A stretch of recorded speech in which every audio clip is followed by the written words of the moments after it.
Doctor NTR university of health sciences నుండి మనకైతే నర్సింగ్‌కి సంబంధించి ఒక అడ్మిషన్ నోటిఫికేషన్ అయితే వచ్చిందన్నట్టు. సో, ఈ నోటిఫికేషన్ లోపల మనకేమి ఇచ్చిర్రంటే వాళ్ళు, ఒక ఎంట్రన్స్ ఎగ్జామ్ కండక్ట్ చేస్తామని చెప్పిర్రు. సో, ఆ ఎంట్రన్స్ ఎగ్జామ్‌ని బేస్ చేసుకొని మనకు అడ్మిషన్స్ అయితే తీసుకుంటాం అని చెప్పి ఇన్ఫర్మేషన్ అయితే ఇయ్యడం అయితే జరిగింది. సో, ఈ అడ్మిషన్ నోటిఫికేషన్ సంబంధించి మనం కొన్ని హైలైట్ పాయింట్స్ అయితే మాట్లాడుకుందాం. సో దట్ మీకు దాని గురించి డీటెయిల్‌గా అర్థమైతది. మా ఛానెల్‌కి నువ్వు కొత్తగా వస్తే సబ్స్క్రైబ్ చేసుకొని మీ ఫ్రెండ్స్ అందరికీ షేర్ చేయి. సో, ఏంది ఆ నోటిఫికేషన్ అని చెప్పి చూద్దాం మనం. సో, ఈ నోటిఫికేషన్ ఏంది అంటే ఏపీఎన్‌సెట్ అని చెప్పి ఒక నోటిఫికేషన్ అయితే రిలీజ్ చేయడం అయితే జరిగిందన్నట్టు. సో, ఈ ఎన్‌సెట్ అంటే ఏంది అనంటే నర్సింగ్ కామన్ ఎంట్రన్స్ టెస్ట్. ఓకేనా? ఏపీ ఎన్‌సెట్ అంటే ఏందంటే Andhra Pradesh nursing common entrance test అని చెప్పి వీళ్ళైతే ఇక్కడ ఇయ్యడం అయితే జరిగిందన్నట్టు. సో, ఈ ఎంట్రన్స్ టెస్ట్ దేనికి అంటే అంతకుముందుకైతే మనకి doctor NTR university of health sciences లోపల మనకి ఇంటర్ ఏవైతే మనకి ఇంటర్ మార్క్స్ బేస్డ్ ఈ బీపీటీకి సంబంధించి అయితే అడ్మిషన్స్ తీసుకున్నారు. అండ్ దాని తర్వాత బీఎస్సీ నర్సింగ్‌కి సంబంధించి అయితే ఎబ్సెట్ త్రూ అయితే తీసుకున్నారు. బట్ ఇప్పుడేందంటే నర్సింగ్‌కి సంబంధించి ఈ ఎబ్సెట్ త్రూ గాకుండా మనకి సెపరేట్‌గా ఏపీ ఎన్‌సెట్ అని చెప్పి ఒక ఎగ్జామ్ అయితే కండక్ట్ చేస్తున్నారు. దాని త్రూ అయితే మనకి 2025, 26 అకాడమిక్ ఇయర్‌కి సంబంధించి నర్సింగ్ అడ్మిషన్స్ అయితే తీసుకుంటారన్నట్టు. సో, మనకు ఆల్మోస్ట్ ఒక 13,720 సీట్స్ అయితే ఉన్నాయి. సో, ఈ 13,700 సీట్స్ మేనేజ్‌మెంట్ కొన్నున్నాయి. అండ్ ఏవైతే convener quota, competent authority quota, government seats అంటాం అవి కొన్నున్నాయన్నట్టు. సో, ఈ 13,000 సీట్స్ అన్నీ గూడా మనకు ఈ ఏపీ ఎన్‌సెట్ త్రూనే ఫిల్ జేస్తారు. సో, ఎవరైతే ఏపీ ఎన్‌సెట్ రాస్తారో వాళ్ళకి మాత్రమే మనకు ఎలిజిబిలిటీ అయితే ఉంటదన్నట్టు. సో, ఈ కామన్ ఎంట్రన్స్ టెస్ట్ అయితే మనకు ఈ బీఎస్సీ నర్సింగ్ అడ్మిషన్స్‌కి అయితే కండక్ట్ చేస్తారు. సో, మనం ఇక్కడ జూసుకుంటే ఈ అప్లికేషన్స్‌కి ఎవరెవరు ఎలిజిబుల్ అంటే 12థ్ ఎవరైతే పాస్ అయితారో వాళ్ళు ఎలిజిబుల్. ఓకేనా? 12థ్ లోపల మినిమమ్ 45% ఆఫ్ ద మార్క్స్ ఎవరికైతే వస్తాయో వాళ్ళైతే ఎలిజిబుల్ అని చెప్పి మనకిక్కడ ఇయ్యడం అయితే జరిగిందన్నట్టు. ఓకేనా? 10+2 లోపల మనకి మెయిన్‌గా బైపీసీ చదివుండి, ఓకేనా? సైన్స్ స్ట్రీమ్ అయ్యుండి, సైన్స్ స్ట్రీమ్ లోపల మళ్ళా సైన్స్ అంటే ఎంపీసీ వాళ్ళు గూడా వస్తారు గదా! అంటే సైన్స్ స్ట్రీమ్ అంటే ఫిజిక్స్ గాని, కెమిస్ట్రీ గాని ఉండి విత్ బయాలజీ ఉంటే వాళ్ళు మాత్రం మనకు ఎలిజిబుల్ కావడానికి ఛాన్స్ అయితే ఉంటదన్నట్టు. ఓకేనా? సో, ఇక్కడ మనకు బీఎస్సీ నర్సింగ్ అనేది 4 ఇయర్స్ ఆఫ్ డ్యూరేషన్ ఉంటది. సో, ఏవైతే doctor NTR university of health సైన్స్‌కి అలైడ్ అయి ఉన్న నర్సింగ్ కాలేజెస్ అన్నీ గూడా అది మేబీ గవర్నమెంట్ నర్సింగ్ గావచ్చు, or else private nursing college కావచ్చు, లేకపోతే నాన్ మైనారిటీ కావచ్చు, మైనారిటీ నర్సింగ్ కాలేజ్ కావచ్చు. So, doctor NTR university of health సైన్సెస్‌కి ఏ అటాచ్డ్ గవర్నమెంట్ కాలేజ్ ఉన్నా, ప్రైవేట్ ఉన్నా, నాన్ మైనారిటీ కాలేజ్ ఉన్నా గూడా నర్సింగ్‌కి సంబంధించి ఈ ఎగ్జామ్ త్రూ మాత్రమే అడ్మిషన్స్ అయితే తీసుకుంటారన్నట్టు. ఓకేనా? సో, మనకి ఫస్ట్ ఈ అడ్మిషన్‌కి సంబంధించి ఆన్‌లైన్ నోటిఫికేషన్ అయితే రిలీజ్ చేశారన్నట్టు. ఆన్‌లైన్ అప్లికేషన్స్ కోసము. సో, ఇక్కడ మనం చూసుకుంటే రిజిస్ట్రేషన్ షెడ్యూల్ గూడా మనకు ఇయ్యడం అయితే జరిగిందన్నట్టు. ఓకేనా? సో, మనకి ఈ వెబ్‌సైట్ లోపల పోయి మనం ఆన్‌లైన్‌లో అప్లై చేసుకోవడానికి ఛాన్స్ అయితే ఉంటది. సో, ఇది మన అఫీషియల్ వెబ్‌సైట్. ఓకేనా? ఇక్కడ మనం చూసుకుంటే మనకు ఎప్పటి నుండి ఎప్పటి వరకు టైం ఉంది ఆన్‌లైన్ లోపల అప్లై చేసుకోవడానికి అంటే మనకి 28థ్ మే 2025 నుండి అంటే ఈ రోజు నుండి అప్లికేషన్స్ అయితే స్టార్ట్ అయిపోయినాయి. 26 ఓకేనా? సో, 26 అంటే జూన్. 20 జూన్ 2025 వరకు మనకు టైం అయితే ఉంది. సో, ఇక్కడ టైం గూడా చూసుకోరి. ఈరోజు 11 నుండి మనకి ఆన్‌లైన్ అప్లికేషన్స్ అయితే స్టార్ట్ అయితాయి.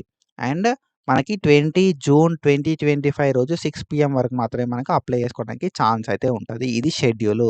అండ్ ఇక్కడ మనకి ఫీ స్ట్రక్చర్‌కొచ్చేసరికి సో, ఫీ అంటే ఆన్‌లైన్‌లో అప్లై అయితే ఫీ ఎంత ఉంటదంటే 1180 నేమో ఓసీ వాళ్ళకి ఉంటదన్నట్టు. ఓకేనా? 1180 రూపీస్ ఉంటాయి. Including charges. And BC, SC, ST వాళ్ళకి 944 అయితే ఉంటాయన్నట్టు. సో, ఇది అండ్ మనం ఫీజ్ అనేది ఆన్‌లైన్ లోపల పే చేయాల్సి ఉంటది. Debit card, credit card, net banking through అయితే మనం ఫీ అయితే పే చేయడానికి ఛాన్స్ అయితే ఉంటదన్నట్టు. ఎలిజిబిలిటీ క్రైటీరియా ఏందంటే ఎవరైనా అప్లై చేసుకోవచ్చు. ఇండియన్ నేషనల్ అయ్యుండాలే. ఓకేనా? సో, కాంపిటెంట్ అథారిటీ కోటా కావచ్చు, కన్వీనర్ కోటా అంటాం, మేనేజ్మెంట్ కోటా కావచ్చు. అడ్మిషన్స్‌కి ఇండియా లోపల ఎవరైనా కూడా ఇండియన్ సిటిజన్ అయితే అయిపోతది. ఓకేనా? బోత్ మేల్ అండ్ ఫీమేల్ గూడా మనకు అప్లై చేసుకోవడానికి ఛాన్స్ అయితే ఉంటదన్నట్టు. Both male and female candidates are eligible for pursuing this BSc nursing అన్నట్టు. ఓకేనా? సో, ఇది.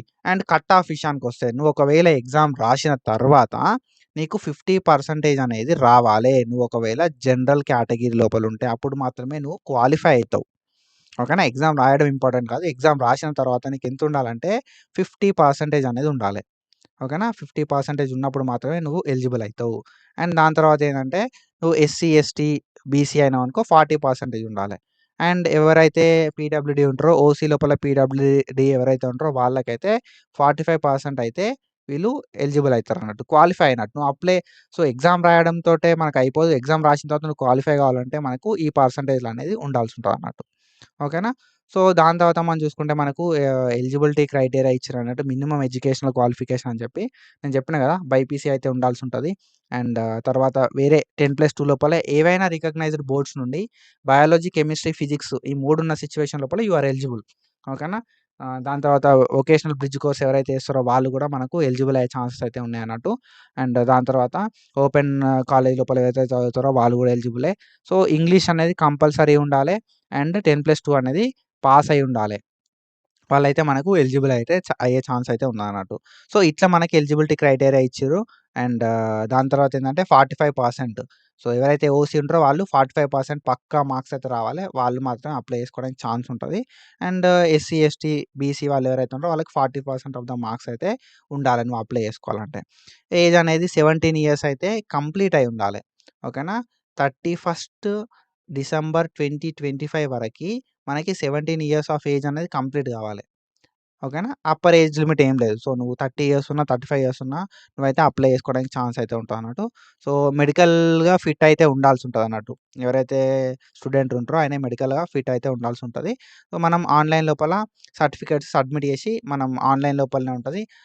అప్లై చేసుకోవచ్చు. మనం ఎన్‌సెట్‌కి అప్లై చేసుకున్న తర్వాత మనం ఆన్‌లైన్ లోపల సర్టిఫికేట్స్ అన్నీ సబ్మిట్ చేయాల్సుంటదన్నట్టు. ఓకేనా? సో, ఇది అండ్ ఇంకా కొన్ని ఇంపార్టెంట్ థింగ్స్ ఏందంటే ఏమేమి డాక్యుమెంట్స్ కావాలి అప్లై చేసుకోవడానికని కూడా మనం ఇక్కడ ఇచ్చినాం. సో, ఇక్కడ మనకి పీడీఎఫ్‌లో అయితే ప్రొవైడ్ చేసిర్రు. ఇది ఒకసారి స్క్రీన్‌షాట్ తీసుకోరి. ఓకేనా? ఎస్ఎస్‌సి మెమో అండ్ ఇంటర్‌కి సంబంధించిన సర్టిఫికేట్స్, టీసీ ఇంటర్‌కి సంబంధించింది అండ్ క్యాస్ట్ సర్టిఫికేట్, దాని తర్వాత పీహెచ్ సర్టిఫికేట్, ఆధార్ కార్డ్ గాని, పాన్ కార్డ్ గాని ఐడెంటిఫికేషన్ కోసము ఒక passport size photo and signature, స్కానర్డ్ signature and finger print ఇవన్నీ కూడా మ్యాండేటరీ. ఇవన్నిటిని కూడా మీరు ఒరిజినల్స్‌ని దగ్గర పెట్టుకోరి. పీడీఎఫ్ ఫార్మాట్‌లో ఉండేలాగా చూసుకోరి. ఓకేనా? ఇవన్నీ కూడా పీడీఎఫ్ ఫార్మాట్‌లో ఉండాలి. అప్‌లోడ్ చేసేటప్పుడు మనకి ఫోటోను, సిగ్నేచర్, ఫింగర్ ప్రింట్ అనేది 100 కేబీ ఉండాలి. అండ్ ఏవైతే డాక్యుమెంట్స్ ఉన్నాయో చూసినావా ఎస్ఎస్‌సి మెమో గాని, ఇంటర్ మెమో గాని, టీసీ గాని, క్యాస్ట్ సర్టిఫికేట్ గాని, పీహెచ్ సర్టిఫికేట్ గాని, ఆధార్ కార్డ్ గాని ఇవన్నీ కూడా 500 కేబీ లోపల పీడీఎఫ్ ఫార్మాట్‌ల అవైలబుల్ ఉండాలన్నట్టు. సో, ఇవి డాక్యుమెంట్స్. సో, ఇట్లా మీరైతే అప్లై చేసుకోరి. అప్లై చేసుకున్న తర్వాత మనకైతే ఎగ్జామ్ అయితే ఉంటదన్నట్టు. ఓకేనా? సో, ఎగ్జామ్ బేస్డ్ మనకు సెలక్షన్ ప్రాసెస్ అయితే అయితది. సో, మనం ఏదైతే మనకి ఎగ్జామ్ లోపల సిలబస్ ఏముంటది అనంటే, మనకు అంతగానం పెద్ద సిలబస్ అయితే ఏముండది.